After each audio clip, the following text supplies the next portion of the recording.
Pemirsa, terima kasih Anda masih bersama kami di Anyus Pagi dan selamat menunaikan ibadah sholat subuh bagi Anda yang berada di DKI Jakarta dan sekitarnya. Pemirsa, artis Sandra Dewi menjalani pemeriksaan di Kejaksaan Agung RI terkait kasus dugaan korupsi tata niaga PT Timah.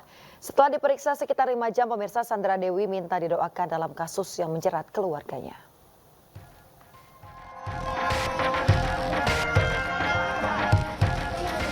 Didampingi dua kuasa hukumnya, artis Sandra Dewi hadir di Kejaksaan Agung RI untuk diperiksa sebagai saksi terkait kasus korupsi yang melibatkan suaminya, Harvey Muiz.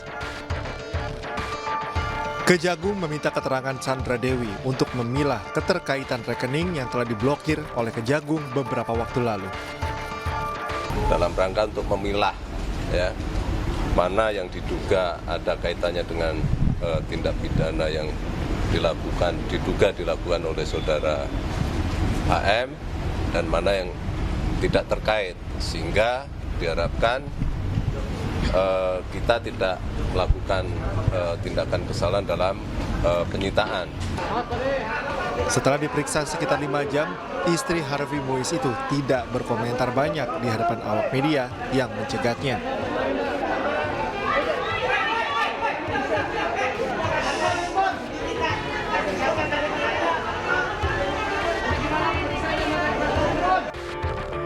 Sementara itu, pemeriksaan artis Sandra Dewi terkait pemblokiran rekening menurut praktisi hukum Zakir Rashidin merupakan bagian dari proses hukum acara pidana. Dalam hukum acara pidana, Sandra Dewi berpotensi menjadi tersangka jika ditemukan dua alat bukti yang sah. Jadi sebenarnya siapapun yang terlibat di dalam kasus ini berpotensi menjadi tersangka. Tidak terkecuali istrinya seperti yang disebutkan oleh banyak orang. Tetapi semua itu berpulang pada pembuktian hukumnya. Yaitu penyidik harus mendapatkan dua alat bukti untuk memastikan bahwa status yang bersangkutan itu bisa ditingkatkan menjadi tersangka.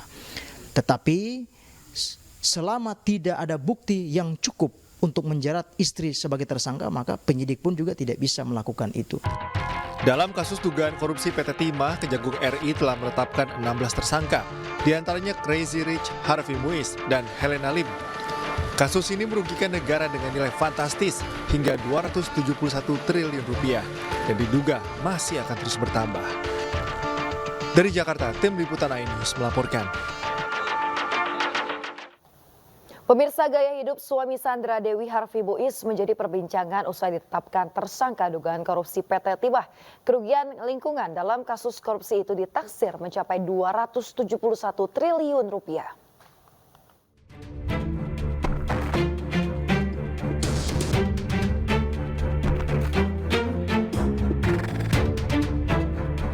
Kejaksaan Agung menetapkan suami dari artis Sandra Dewi, Harvey Muiz, sebagai tersangka kasus dugaan tindak pidana korupsi dalam tata niaga komoditas timah wilayah izin usaha pertambangan atau IUP PT Timah Tbk tahun 2015 sampai 2022.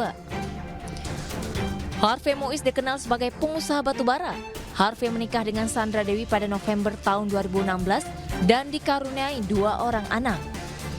Pernikahannya digelar mewah di Disneyland Jepang yang ditaksir menelan biaya hingga miliaran rupiah. Kehidupan pribadi Harvey memang jarang tersorot, tetapi Harvey dikenal memiliki kekayaan yang melimpah, mulai dari rumah mewah, mobil mewah, hingga jet pribadi. Ia juga kerap memakai brand-brand luar negeri yang berharga fantastis.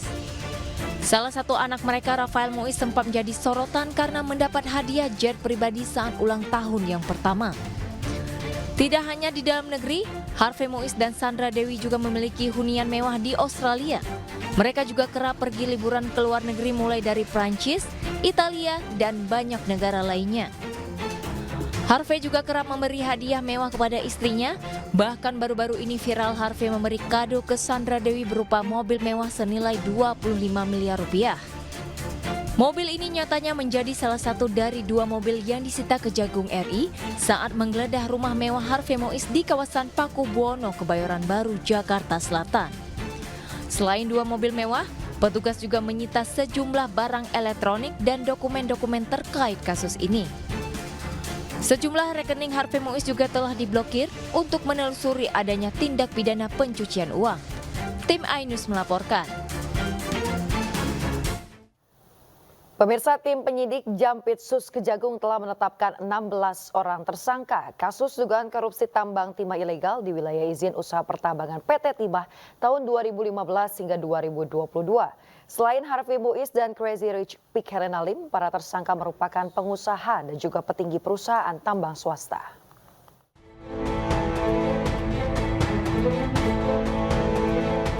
Penyidikan dugaan korupsi tambang timah ilegal di wilayah izin usaha pertambangan PT Timah dan menyeret belasan pengusaha dalam jerat korupsi menunjukkan betapa menggiurkannya bisnis timah ilegal.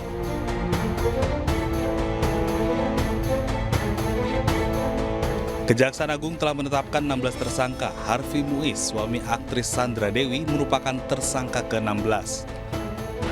Crazy Rich Pantai Indah Kapuk, Helena Lim lebih dulu ditetapkan tersangka dan ditahan Kejagung. Pada 16 Februari lalu, Jamdipsus Kejagung menetapkan 5 orang tersangka.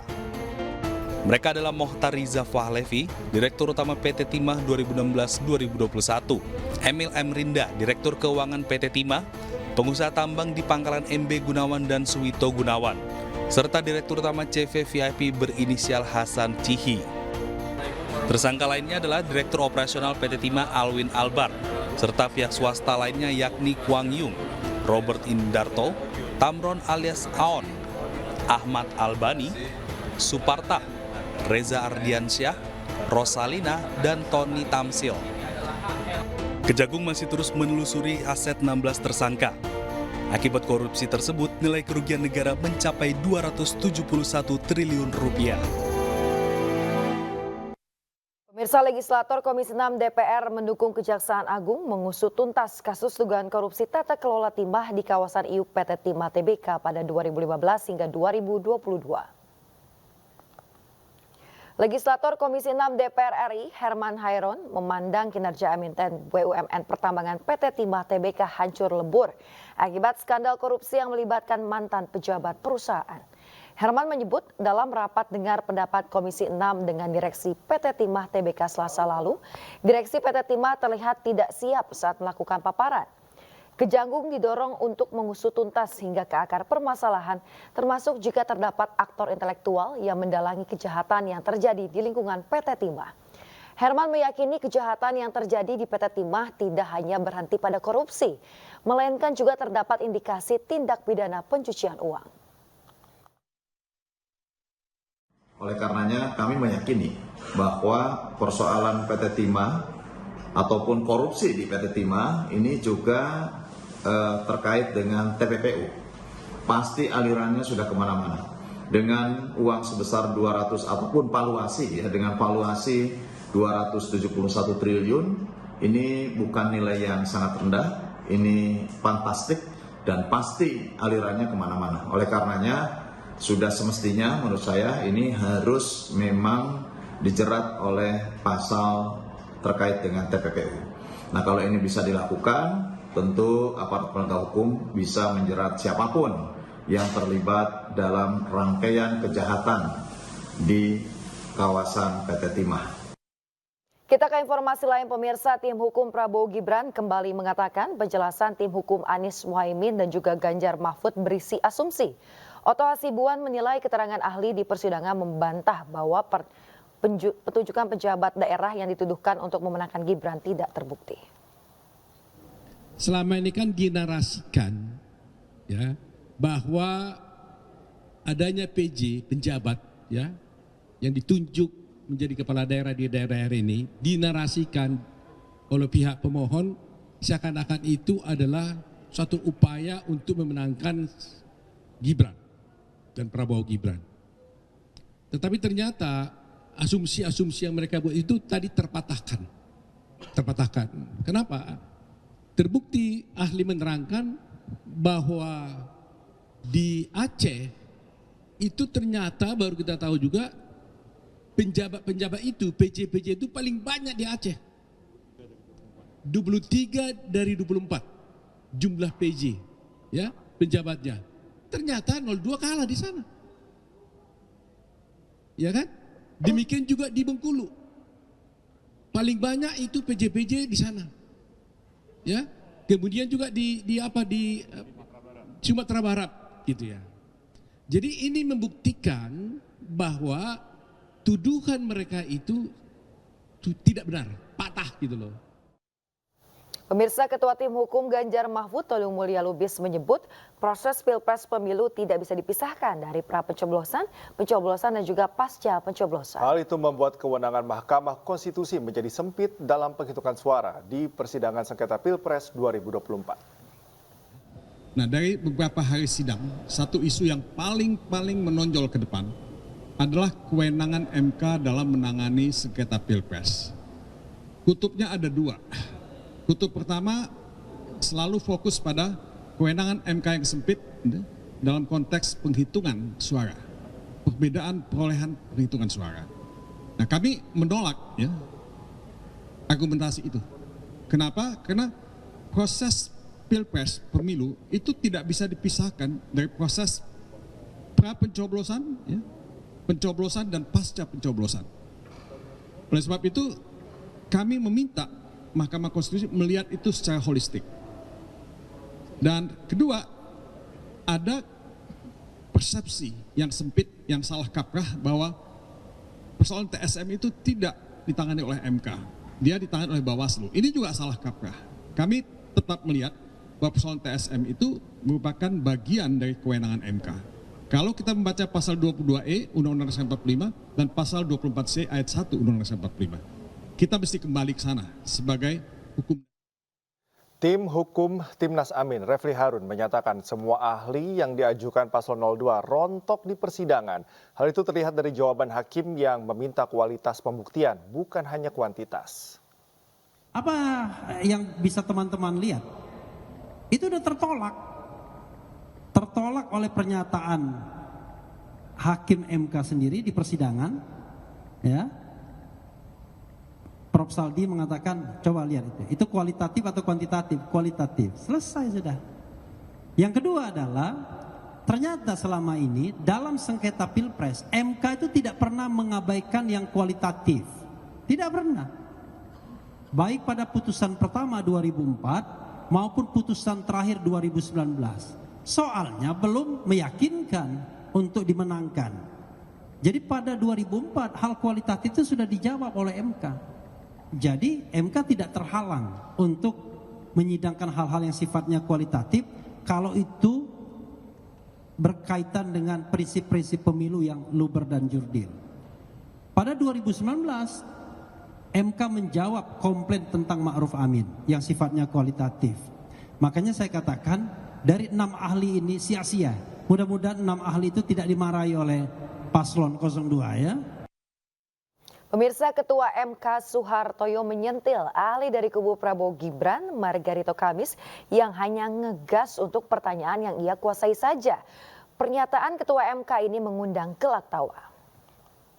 Dari Yang Mulia Hakim Arsul Sani belum jawab berkaitan dengan konsistensi ahli. Oh iya. Ya, penting saya kira untuk dijawab itu. Sudah tadi. Kan tadi jawab oleh siapa?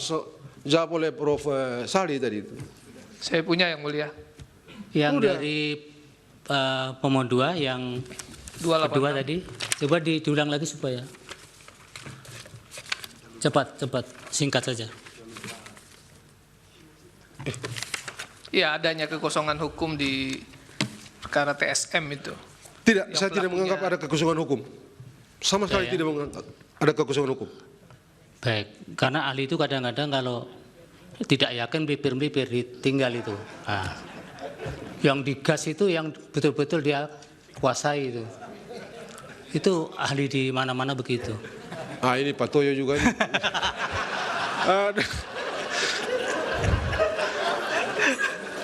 Ini belum tidur Pak Toyo dari jam 3. Oke. Sekarang tadi panggil saya tidur di luar sana. Waktunya sudah habis, jadi tidak ada dialog lagi. Baik. Tapi yang paling penting Pak Margarito, bahwa putusan MK itu satu kesatuan antar pertimbangan dengan amar. Itu supaya publik tahu. Tidak ada lagi waktu untuk membantah itu. Ketua MK Soehartoyo mempertanyakan kurangnya kelengkapan formalitas Edi Hiarij saat hadir di sidang MK. Tidak hanya itu, kuasa hukum Bambang Wijayanto juga keberatan dan mengundurkan diri saat Edi Hiarij hadir memaparkan keterangannya di sidang MK. Untuk paparan bisa 15 menit, nanti dilanjutkan tanya jawab 10 menit. Ya, majelis, karena tadi saya merasa keberatan, saya izin untuk mengundurkan diri ketika rekan saya Profesor Harits akan memberikan penjelasan. Nanti saya akan masuk lagi di saksi ahli yang lainnya. Silakan. Sebagai konsistensi dari sikap saya. Terima kasih. Ya. Majelis yang mulia, saya kira sebelum Saudara Bambang Wijayanto meninggalkan tempat. Sudah nggak apa-apa Pak Edi, itu kan haknya beliau juga. Ya, saya kira saya berhak untuk tidak terjadi karakter assassination karena begitu dikatakan oleh Saudara Bambang hari ini pemberitaan dengan seketika mempersoalkan keberadaan saya. Saya hanya ingin mengatakan secara cuma 30 detik bahwa pemberitaan yang disampaikan oleh Saudara Bambang itu tidak disampaikan secara utuh. Pada saat itu Ali Fikri juru bicara mengatakan akan menerbitkan sprindik umum dengan melihat perkembangan kasus. Dan yang kedua, status saya sebagai tersangka sudah saya challenge di Pengadilan Negeri Jakarta Selatan dan putusan tanggal 30 membatalkan status saya sebagai tersangka. Jadi saya berbeda dengan Saudara Bambang Wijayanto yang ketika ditetapkan sebagai tersangka, dia tidak men-challenge tapi mengharapkan balas kasihannya Jaksa Agung untuk memberikan deponer. Terima kasih. Pemanggilan pihak-pihak yang dipandang perlu oleh Mahkamah Konstitusi, Saudara Muhajir Effendi, Bapak Erlangga Hartarto, Ibu Sri Mulyani Indrawati, Ibu Tri Risma Harini,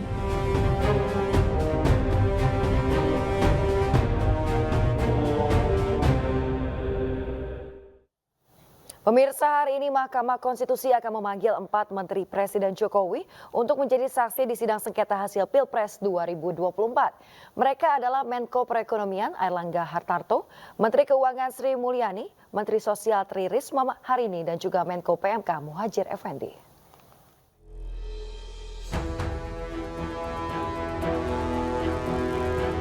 Mahkamah Konstitusi bakal memanggil 4 Menteri Presiden Jokowi dalam sidang sengketa hasil Pilpres 2024. Keempat menteri tersebut adalah Menko Perekonomian Erlangga Hartarto, Menteri Keuangan Sri Mulyani, Menteri Sosial Tri Risma Harini, dan Menko PMK Muhajir Effendi.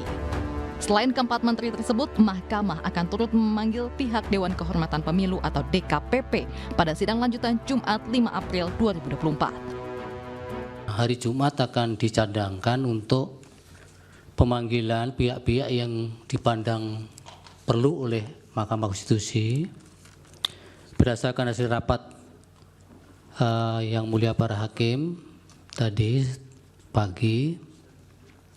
Yang pertama yang perlu didengar oleh Mahkamah adalah Saudara Muhajir Effendi, Menteri Koordinator Bidang Pembangunan Manusia dan Kebudayaan Republik Indonesia. Kemudian yang kedua, Bapak Erlangga Hartarto, Menteri Koordinator Bidang Perekonomian. 3, Ibu Sri Mulyani Indrawati, Menteri Keuangan. 4, Ibu Tri Risma Harini, Menteri Sosial. Dan 5 dari Dewan Kehormatan Penyelenggara Pemilu. Tim pembela Anies Mohaimin mengapresiasi keputusan para hakim MK untuk meminta keterangan dari 4 menteri serta DKPP. Mahkamah telah menghidupkan optimisme untuk memastikan bahwa demokrasi ini memang harus ditegakkan dan memotong mata rantai kecurangan yang hadir, menyerbu, dan mempersoalkan kejujuran dan keadilan. Selain itu, Ketua MK menegaskan pemanggilan 4 menteri serta pihak DKPP sebagai saksi tidak berkaitan dengan keberpihakan MK terhadap permintaan para pemohon. Dalam hal ini, tim Anies Mohaimin dan Ganjar Mahfud. Dari Jakarta, tim liputan iNews melaporkan. Ketua DPR RI tidak membahas hak angket untuk mengusut dugaan kecurangan pemilu saat menutup masa sidang 4 2024. Bahkan Ketua DPR pun hanya menggelengkan kepala saat ditanya media terkait hak angket.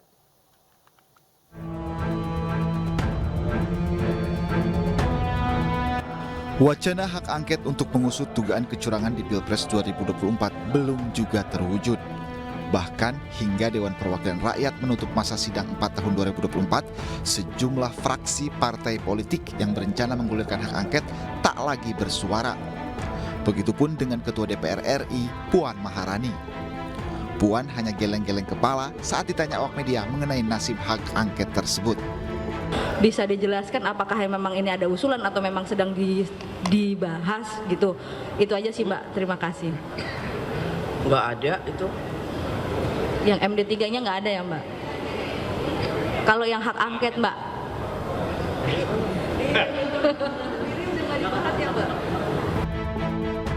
Hak angket pertama kali digulirkan oleh calon Presiden Ganjar Pranowo kepada partai pendukungnya. Bahkan saat itu PDIP mengaku telah menyusun naskah akademik sebanyak 101 halaman terkait implementasi sejumlah undang-undang yang berbau penyalahgunaan kekuasaan dan pelanggaran hukum. Koalisi pasangan calon presiden dan wakil presiden nomor urut 3 Ganjar Pranowo Mahfud MD mengaku telah berkoordinasi dengan Timnas Amin. Namun Timnas Amin masih menunggu PDI Perjuangan untuk menggulirkan hak angket lantaran PDIP sebagai partai pemenang pemilu dan memiliki kursi terbanyak di DPR. Tim Liputan iNews melaporkan.